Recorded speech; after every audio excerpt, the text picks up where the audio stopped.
어떤 유명한 기업가가 캄캄한 지하실에서 사는 사람에게 창문이 있고 햇볕이 드는 방을 마련해 주었다고 합니다.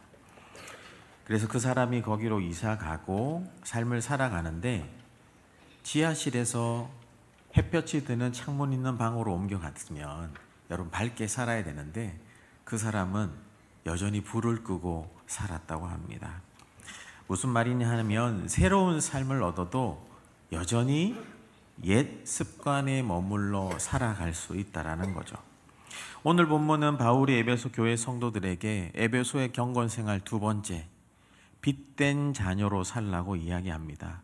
지난주에는 하나님을 본받으라고 이야기하면서 본받지 말아야 될 것들에 대해서 적나라하게 우리가 살펴봤지 않습니까? 그러면서 하나님을 본받는 삶은 하나님의 빛된 자녀로 살아가는 삶이다. 그 빛된 자녀로 살아가는 것이 어떤 것인가? 오늘 삶을 통해서 나는 과연 어두움에 있는가? 아니면 나도 그리스도의 그 빛이 들어오는 창문 있는 집에 살아가는 자인지 살펴보며 또 은혜 받으며 또 돌이키며 주님 앞에 결단하는 시간 되길 주님의 이름으로 축복합니다. 8절 말씀 우리 같이 한번 읽어보겠습니다. 시작. 너희가 전에는 어둠이더니 이제는 주 안에서 빛이라. 빛의 자녀들처럼 행하라. 여기 앞쪽에는 많이 나오는 단어지만 생략된 단어가 있습니다. 가르라고 해서 이유를 말해주는 접속사인데 이렇게 번역이 가능합니다. 왜냐하면 너희가 전에는 어둠이더니 이제는 빛이라. 왜 빛의 자녀로 살아야 됩니까? 전에는 어둠이었대요. 이제는 빛이래요.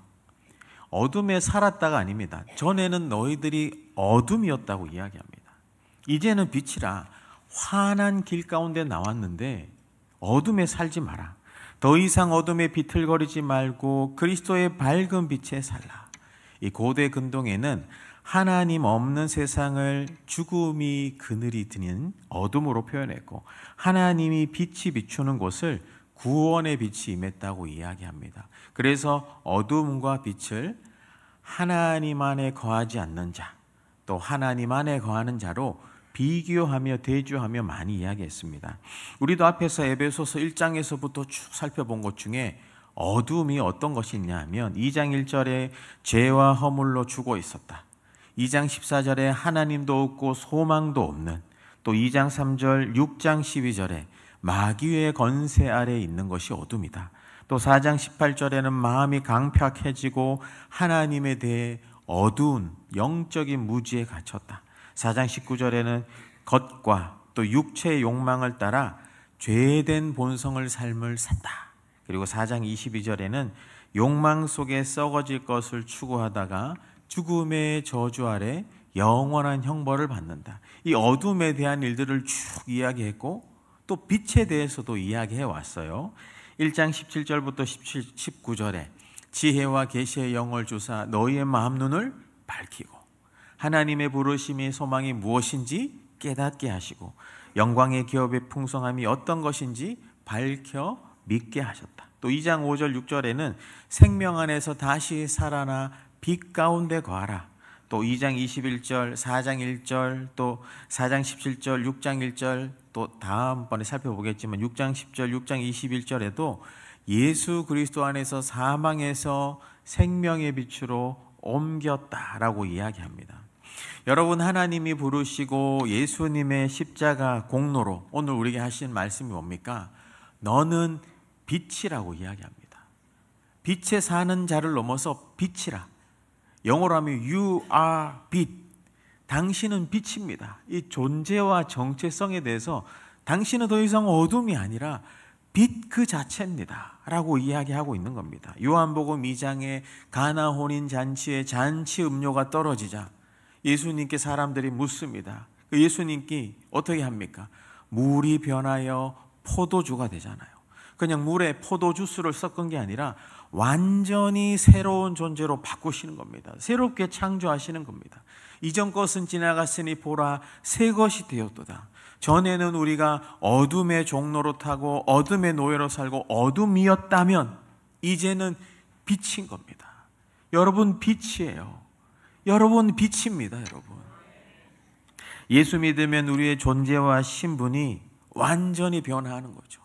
겉은 똑같을지 모르지만 예수 믿고 난 다음에 속 사람이 완전히 변하는 겁니다. 새롭게 변하는 거예요. 그래서 빛의 자녀들처럼 행하라고 이야기합니다. 이 행하다라는 것은 걷다, 살아가다 이런 뜻인데, 어둠의 존재에서 빛으로 바뀌었으니 빛된 사고방식, 행동, 양식으로 살아가야 하는 거죠. 어떤 죄수가 복역을 마치고 이제 교도소에서 나옵니다. 교도소 문을 나서는 순간 그는 더 이상 죄수가 아니죠. 자유인이죠. 그런데 그가 살아가면서 여전히 화장실 갈 때도 제가 36번인데 갔다 와도 되겠습니까? 아니면 슈퍼 갈 때도 제가 36번인데 10분만 다녀와도 되겠습니까? 이렇게 산다면 자유인이 되었지만 자유인으로 살지 못하는 거죠. 우리는 예전처럼 사단의 종로로 타며 어둠 속에 있는 존재가 아닙니다. You are 빛. 당신은 빛이십니다. 여러분은 빛이에요. 하나님이 그렇게 바꾸셨어요. 예수 이름 믿는 순간 우리는 빛이 된 겁니다. 빛된 사고방식, 생각방식, 행동방식, 언어방식으로 살아가야 한다라는 겁니다. 아이가 초중 고등학교를 다니다가 전학을 가면 그 전에 학교에서는 그 전에 학교에 교칙이 있습니다. 두 발은 여기까지, 치마는 몇 센치까지, 명찰은 왼쪽 이런 거. 하지만 전학을 가면 그 전학 간 학교의 교칙을 또 따라가야 됩니다.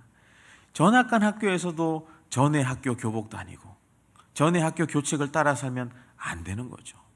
여러분, 우리는 이전에는 어둠 학교 죄학년이었겠지만 예수 그리스도 안에서 예수 학교 빛 학년으로 전학 간 줄 믿으시길 바랍니다. 여전히 예수 학교의 빛 학년인데 어둠 학교 죄 학년처럼 산다면 그게 되겠습니까? 예수 학교의 빛 학년처럼 살아가시는 빛된 자녀들로 새롭게 그 빛된 사고방식과 행동 양식과 언어 방식으로 살아가는 빛으로 살아가시는 여러분 되시길 주님의 이름으로 축복합니다. 그러면 그 빛된 학교 학생들이 빛의 자녀들처럼 사는 게 어떤 삶일까요? 9절도 우리 같이 한번 읽어볼까요? 시작. 빛의 열매는 진실함에 있느니라. 그리스도로 인하여 빛이신 하나님 앞에 나왔으니 빛의 열매를 맺고 살라고 합니다. 빛의 열매는 오늘 본문에는 3가지가 나옵니다. 비슷한 게 있죠. 갈라디아서 5장에 보면 성령의 열매는 몇 가지입니까? 맞습니다. 여러분 성경을 아는 실력이 짱이야. 9가지. 근데 3가지. 여러분 빛의 열매 3가지고 성령의 열매 9가지. 숫자가 중요한 게 아니라 성령의 열매와 빛의 열매가 있구나. 둘이 같은 것 같지만 오늘 빛의 열매를 이야기하는 게 어떤 것인가? 빛의 열매는 착함, 의로움, 진실함이라고 하는, 착함은 그 중심과 방향이 선한 겁니다. 중심과 방향이 선한 거예요. 중심이 삐뚤어진 게 아닌 겁니다. 겉으로는 웃고 좋은 척하지만 중심과 방향이 삐뚤어지면 착하지 않는 겁니다. 선하지 않는 겁니다. 에베소서 2장 10절에 우리는 그가 만드신 바라 하나님의 선한 일을 위하여 지으심을 받은 자니, 우리는 선한 방향으로, 착한 방향으로, 중심으로 나아가야 하는 것입니다. 이 방향을 기억하시고 이 방향 앞에 선 우리의 자격은 의롭다라고 합니다. 이 의라고 하는 것은 제가 한번 구약 성경에서 가장 중요한 단어 한 3가지 얘기하면 그 중에 탑3 안에 쓰는 게 의로움인데, 의로움에 대한 책만 한 이따만한 게 있어요. 의로움은 쉽게 설명하면 2가지예요. 하나는 하나님이 우리를 그분 앞으로 인도하시기 위해 일하신 의로움입니다. 하나님의 신실하심 때문에 우리가 의로 설 수 있는 겁니다. 하나님이 신실하셔서 예수를 보내서 우리에게 의로움이 되신 것이고, 또 2번째는 우리 입장에서는 그렇게 불러주신 하나님 앞에 윤리적으로 의롭게 성실하게 살아야 되는 거죠. 우리 어떠함이 아니라 하나님이 어떠함으로 불러주셨기 때문에 우리는 죄인이 아니라 의인이 되는 겁니다. 의인은 쉽게 얘기하면 띠라고 생각하면 돼요. 제 눈에 보기에는 다 미스 코리아, 미스터 코리아 다 되실 분들인데 되면은 다 띠 뚜르잖아요. 그런 것처럼 내가 하는 것이 아니라 하나님께서 내게 띠를 띄워주는 겁니다. 너는 빛이야. 너는 내 자녀야. 어떤 것도 널 건들 수 없고 내가 너와 함께 하겠다. 의로운 자, 의인. 하나님의 의로우심이 내게 임하는 거죠. 그 의로운 자격과 관계로 하나님 앞에 서는 겁니다. 이게 의로움이고, 그리고 세 번째는 진실함이죠. 진실함은 진리를 믿고 순수한 성품으로 살아가는 겁니다.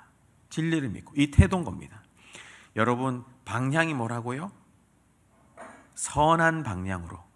어떤 자격으로 선다고요?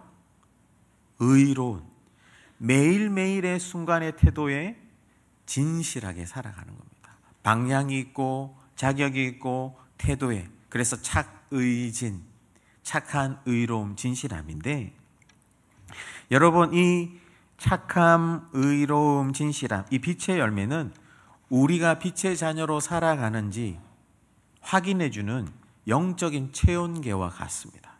나무가 좋은 땅에 뿌리를 내려야 저절로 좋은 열매를 맺는 것처럼 빛 대신 주님 앞에 우리는 뿌리를 내렸어요. 그럼 우리는 빛된 열매를 맺고 사는가 돌아봐야 되는 거죠. 그렇게 돌아보는 질문을 또 10절에 합니다. 10절도 같이 읽어볼까요? 시작. 주를 기쁘시게 할 것이 너는 빛이라고 했습니다.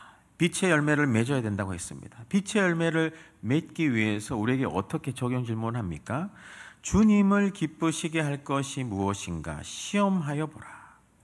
빛의 자녀라면 빛의 열매를 맺어야 되는데 빛 대신 하나님을 기쁘시게 하면서 살아가고 있는가 시험해 보래요. 에베소에는 지난주에도 설명했는데 아데미를 기쁘게 하는 사람들이 있잖아요. 아데미의 축제가 어떤 것인지 제가 쭉 설명드렸지 않습니까? 아데미를 기쁘게 합니까? 하나님을 기쁘게 합니까? 에베소 성도님들, 여러분들은 빛입니다. 빛의 열매를 맺어야 돼요. 누구를 기쁘게 하며 살고 있습니까? 이 질문을 하고 있는 겁니다. 하나님을 기쁘시게 하기 위해 시험해 보래요. 이게 도끼마저라는 건데 용광로에 금과 은을 넣어서 확인하다라는 뜻입니다. 여러분, 믿음도 시험당해요. 인생에서 시험과 시련이 올 때에 그 사람의 믿음의 수준이 드러납니다. 시련이 와요. 하나님, 내가 주님 얼마나 잘 섬겼는데 이게 뭡니까? 교회 안 나갈 거야, 침 뱉을 거야, 주보 찢어버릴 거야. 그게 그분의 믿음의 수준입니다. 그런데 이런 분도 있겠죠. 하나님, 너무 힘든데 또 기도해 보겠습니다. 주님, 인내해 보겠습니다. 주님이 도와주실 줄 믿어요. 주님 도와주세요. 속상하기도 합니다. 하지만 주님 도와주세요. 그게 그분의 믿음의 수준입니다. 여러분의 믿음의 수준을 알고 싶다면 시험을 만났을 때 내가 어떻게 반응하느냐. 여러분, 시험뿐만 아니라 평상시에도 빛의 자녀로서, 빛으로서 나는 주님을 기쁘시게 하려고 생각하는가, 말하는가, 살아가는가 시험해 보래요. 나의 믿음을 검증해 보라는 겁니다. 여러분의 믿음을 검증해 보라는 겁니다. 빛의 자녀는 빛이신 하나님을 기쁘시게 하며 사는 사람들인 줄 믿으시길 바랍니다. 항상 주님 앞에 내가 주님을 기쁘시게 하면서 살아가겠다 결단하고 생각하면서 분별하며 살아야 됩니다.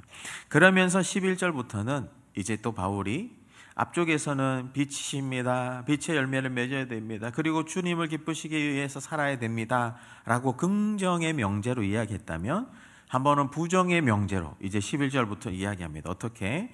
너희는 열매 없는 어둠의 일에 참여하지 말고 도리어 책망하라. 열매 없는 어둠의 일은 분주하기만 한데 성과가 없는 겁니다. 어둠을 쫓는 무익한 일입니다. 열매 없는 어둠. 여러분들은 어둠이 아닙니다. 어둠이 아니고 빛인데 왜 열매 없는 어둠의 일에 참여하고 있습니까? 에베소에 있었던 음란함, 부정함, 거짓, 제대로 믿지 아니함, 공동체를 분열시킴, 남의 말함, 험담함, 이런 왜 열매 없는 어둠의 일에 참여합니까? 이런 데 참여하지 말고 도리어 책망하라. 책망하라는 꾸짖다라는 말도 있지만 드러내어 밝히다라는 뜻이 있습니다. 예를 들면 이단이면 이런 게 이단입니다 알려줘야 알지 않겠습니까? 이렇게 길 가다가 여기는 구멍이 파져 있으니 조심해 가세요. 알려줘야 알지 않겠습니까? 지난주에도 반면교사라는 이야기 했잖아요.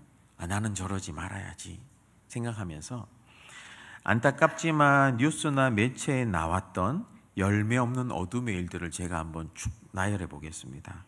목사님하고 장로님하고 교회에서 싸우고 욕력을 불렀던 일도 있습니다. 또 전임 목사, 후임 목사, 전임 장로님, 후임 장로님 간의 갈등도 있었고 성도 간에 금전 거래하다가 사기 몇백억 있었던 일도 뉴스에 났었죠.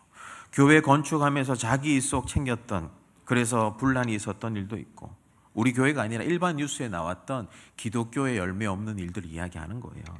또 찬양대 지휘자를 다음을 뽑아야 되는데 자기 라인을 뽑아가지고 분란이 있었던 뉴스도 봤습니다. 교회 안에서 부부 외에 성적인 관계가 일어났던 일들, 중고청 다 포함해서, 또 이단 신천지로 속아 넘어갔던 일, 말로 소문내고 남의 말하고 이간질했던 그런 것 때문에 교회를 떠났던 일, 또 어떤 기관장 하려고 봉투 돌렸던 일들, 이런 일들이 세상 사람들의 눈과 귀에 보였던 열매 없는 어둠의 일들입니다. 이런 일에 참여하지 마라. 동참도 하지 마라. 리차드 포스터가 인생의 3가지 시험에 대한 3가지 통찰을 쓴 책이 있잖아요. 아주 오래된 책인데 통찰이 있는 책입니다. 거기서 얘기하지는 3가지가 뭐냐? 돈과 섹스, 권력. 이 3가지로 사람들이 넘어진다. 공동체가 망한다. 책 제목 자체가 돈, 섹스, 권력이에요. 저는 여기에서 하나 더 이야기하고 싶습니다. 미디어. 요즘엔 미디어가 얼마나 사람들을 미혹합니까? 이슬람 포교도 미디어로 합니다. 중동 테러 분자도 미디어로 모집해요. 미디어 진리인 줄 알고 설교인 줄 알고 들어보다가 이단이잖아요. 미디어 함부로 봐서는 안 된다라고 저는 생각합니다. 오히려 이것은 잘못됐고 이것은 바르다라고 이야기를 해줘야 되는 거죠. 아닌 건 아니라고 이야기해 줘야 되는데, 예전에는 교회에서 3가지 권세가 있습니다. 강도사 고시 볼 때나 목사 고시 볼 때나 장로님 고시 볼 때 다 나오는 건데, 교회 3가지 권세가 말씀, 그 다음에 성례, 하나가 권징입니다. 권징. 예전에는 교회에서 좀 덕이 안 되거나 서로 싸우거나 이렇게 있다면, 저도 어릴 적에 저희 교회 봤어요. 교회 문 앞에 대자보가 있습니다. 어떤 집사님, 장로님 누구누구는 이러이러한 일로 몇 개월간, 6개월간 수찬 정지입니다. 이렇게 하는 이유는 그분을 정지하기 위한 게 아니라 그분이 회개하고 진심으로 돌이킬 수 있도록 우리도 돌아보면서 기도하자고. 그런 게 교회에 있었습니다. 요즘에 그러면 교회 옮기겠죠. 근데 여러분의 자녀가 바른 길 가지 않아요. 어둠의 길로 간다면 어떻게 하겠습니까? 그래, 이런 말하면 집 나가겠지. 그래, 계속 어둠에 잘 살아라. 그렇게 얘기할 부모가 어디 있겠습니까? 오늘 바울은 에베소 성도들에게, 여러분, 열매 없는 어둠의 일에 발도 들이지 마십시오. 여러분은 빛입니다. 여러분 어둠이 아니에요. 예수님이 십자가 지시고 죽으신 게 그러라고 그런 게 아닙니다. 이렇게 호소하고 있는 겁니다. 마틴 루터 킹 주니어가 이런 이야기를 했습니다. 세상이 어두운 것은 빛이 없어서가 아니라 빛이 숨어 있기 때문이라고. 여러분, 우리가 빛 가운데 살아야 됩니다.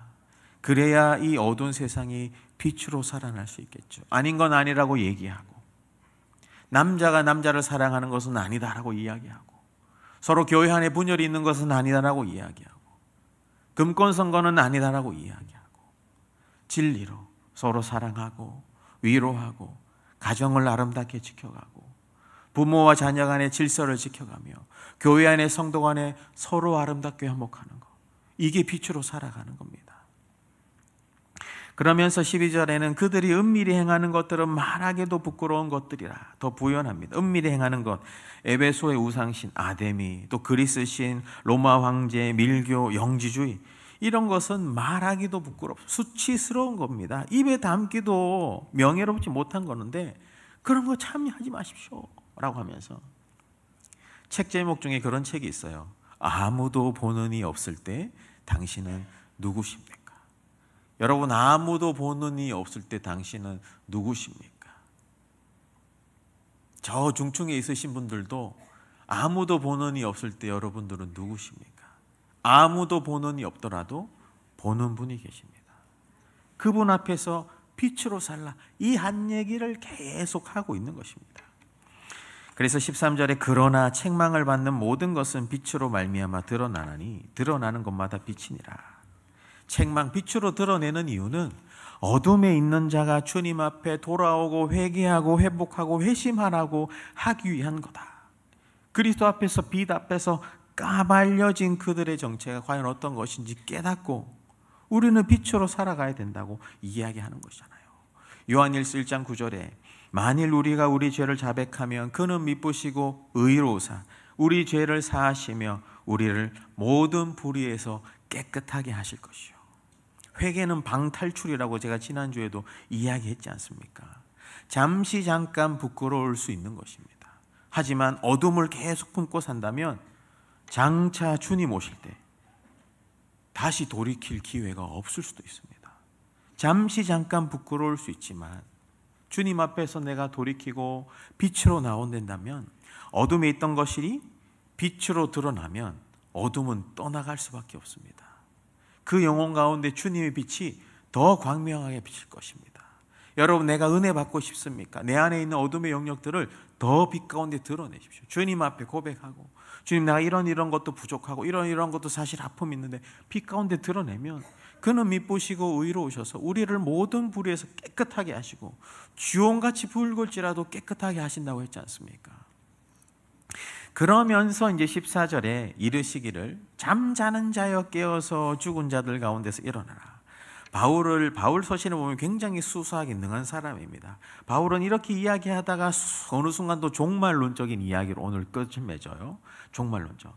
그냥 우리가 어둠에 잠자고 있는 것이 아니라 주님 다시 오실 그때에 우리가 어둠에 죽어서 잠자는 자들이 아니라 깨어나라. 잠자는 자여 깨어나라. 또 한 두세 번 방금 또 일어난 것 같은데 감사합니다. 이게 원문적으로 관을 열어 젖히고 나오라. 어둠에 있는 죽은 사람들 같은 사람들아, 여러분들은 빛이니 어둠의 사망의 관을 열어 젖히고 빛으로 나오라. 주께서 너에게 비추이시리라. 비추이시리라. 발광체와 반사체라는 게 있습니다. 발광체는 스스로 빛을 내는 거죠. 반사체는 스스로 빛을 못 냅니다. 빛을 받아야 머금고 빛을 낼 수 있는 겁니다. 여러분, 우리 인생의 발광체, 진리의 발광체는 삼위일체 하나님밖에 없는 줄 믿으시길 바랍니다. 내가 스스로 의롭다고 말하고 함부로 말하고 다른 사람 판단하고 나는 괜찮은데 이렇게 스스로 발광하면 발광 앞에 두 글자가 더 붙어요. 아는 사람은 알지어다. A, B, C, D, E, F 다음하고 랄 하고 있는 거예요. 여러분, 우리는 발광체가 아닙니다. 우리는 반사체예요. 날마다 빛 대신 주님 앞에 나와서 그 빛 앞에 우리가 샤워하고 우리의 마음을 엑스레이, MRI 다 찍어보면서 회개하기도 하고 때로는 내가 믿음으로 살아가거나 격려받으면서 또 빛 대신 그 주님을 내 마음에 모셔들고 머금고 한 주를 살아가는 겁니다. 그래서 빛된 언어를 이야기하고 빛된 행동을 이야기하고 빛된 손길을 내밀고 반사체로 그렇게 살다가 또 세상 가운데 우리가 힘들면 3일 예배 오고 금요 회복 기도해 오고, 하지만 이 빛이 없어지냐? 그렇지 않아요. 이 빛이 내 안에 있다라는 것을 확신하고 살아간다면 한 주간 여러분 빛의 자녀로 살아갈 수 있어요. 어떤 시각장애인이 맹인용 지팡이를 들고 밤에 걸어갑니다. 시각장애인입니다. 지팡이 들고 밤에 걸어가요. 한 손에 뭐가 들려 있습니다. 랜턴이 들려 있어요. 등불이 들려 있어요. 앞에 보이지 않는 그분이 지팡이를 잡고 랜턴을 들고 가고 있어요. 밤에 지나가던 사람이 지나가다가 다시 와서 선생님 혹시 앞이 안 보이십니까? 네. 그런데 왜 랜턴을 들고 다니십니까? 마주오는 사람이 부딪히지 않도록. 여러분, 우리는 예수 그리스도라는 생명의 빛을 들고 살아가는 사람입니다. 전에는 우리가 맹인 같은 어둠에 살았을지라도, 뚜벅뚜벅 걸어갈지라도 예수 그리스도 이 생명의 빛을 들고 살아야 세상의 어둠 가운데 가는 사람들이 우리를 보고 빛으로 나오겠죠. 아, 이쪽은 빛이구나. 여러분, 열매 없는 어둠의 일에 살지 말고 빛의 자녀로 살아가시길 축복합니다. 이렇게 살아가는 게 쉽지만은 않습니다. 이 얘기까지 하고 마쳐야 될 것 같아요. 세상이 우리가 빛이라고 얘기하고 빛된 열매로 빛 대신 예수님과 살아가야 되는데, 빛을 비추며 살아가는 것이 쉽지만은 않아요. 용기가 필요합니다. 빛의 자녀로 살아가지만 고난과 역경을 만나기도 해요. 최근에 제가 어떤 권사님 한 분을 신방한 적이 있습니다. 가서 그분이 자신의 삶을, 또 지금 살아있는 얘기를, 앞으로 이야기를 한 2시간 이상 한전자리에서 쭉 하시더라고요. 다 들어드리면서. 여러분도 아실 겁니다. 요 앞에서 가죽으로 구두 만드는 걸 하시는 권사님입니다. 성은 정시호, 이름 은자라고. 모르겠죠, 누군지. 6월 30일 날 폐업합니다. 그분이 교회에서 생각하지 못할 정도로 많은 금액을 헌금도 하고 세계 여러 곳에 교회를 세우기도 하고 성실교회뿐만 아니라 다른 곳에서도 그렇게 헌신했는데 폐업합니다. 여러분, 빛된 자녀로 살아가는 거 쉽지만은 않아요. 다 잘 되지 않을 수도 있어요. 그래서 그 권사님의 이야기를 들으면서 제가 그런 말씀 해드렸어요. 권사님, 폐업이라 하지 말고 은퇴라 합시다. 하니까 그거 좋네요. 직장 다니시는 분은 은퇴하겠지만 자영업 하시는 분은 여러분 은퇴라 하면서 제 실업인 선교회 회장님에게도 혹시 은퇴 예배 드릴 수 있는지 한번 알아봐 주시면 좋겠다고 또 그런 이야기 했습니다. 권사님이 지금까지 또 헌금도 하고 헌신하고, 또 여러분들 중에도 선교지에 헌금해서 교회 건축한 분도 있지만 지금 그 교회가 되고 있는지 안 되고 있는지 폐허가 된 데도 있고 문 닫은 데도 있다고 얘기 들었습니다. 실망하지 마시고, 제가 말씀드리고 싶은 것은 그때 그 헌신을 아버지께서 다 아십니다. 어려운 중에 과부의 두레똥처럼 헌신, 물론 그 선교 정책이나 이런 것들은 따져보고 우리가 더 고민해야겠지만 그 중심과 진심을 아버지께서 귀하게 다 받으셨습니다. 비록 내 손에 뭐가 남냐, 이런 인생의 절망이 있을 수 있지만 빛된 자녀로 걸어온 그 걸음을 하나님은 다 기록하고 계십니다. 여러분 기억하십시오. 하나님이 빛된 나를 다 보고 계시다는 거. 그러면서 또 그 권사님이 그런 얘기 하더라고요. 목사님, 또 이왕 이렇게 정리하는 김에 그 얘기를 해달래요. 성도님들 중에 질 좋은 가죽두루가 필요하신 분이 있다면 오시면 원가에 다 드리고 싶다. 그렇게까지 마지막까지 다 베풀고 싶다고 하더라고요. 여러분 혹시나 질 좋은 가죽 구두가 필요하신 남녀분이 계시면 누군지는 제가 안 알려드렸으니 무로무로 한번 가보십시오. 아주 저렴한 원가에 다 드린다고 합니다. 말씀을 정리하겠습니다. 여러분, 우리는 빛입니다. 하나님이 빛이시고 예수 그리스도 안에서 우리를 빛으로 부르셨어요. 빛은 빛의 열매를 내야 됩니다. 착함과 의로움과 진실함. 이 열매를 내는지 내가 주님을 기쁘시게 하고 있는가, 세상과 나와 어떤 것을 기쁘게 하고 있는지 돌아보면서 열매 없는 어둠의 일에 참여하지 말고 날마다 예수 그리스도 빛을 들고 이 어두운 세상을 밝혀나가는 한 명만, 오스왈드 챔버스가 그런 얘기를 했어요. 한 명만 깨어 있어도 세상 가운데 하나님이 일하신다. 여러분, 그 예수라는 빛을 들고 또 나아가 이번 한 주간 여러분 만나는 그 사람이 또 다음 주에 어둠에서 빛으로 나오게 되는 그런 빛된 우리 성실의 모든 빛들 다 되시길 주 예수 그리스도 이름으로 축원합니다.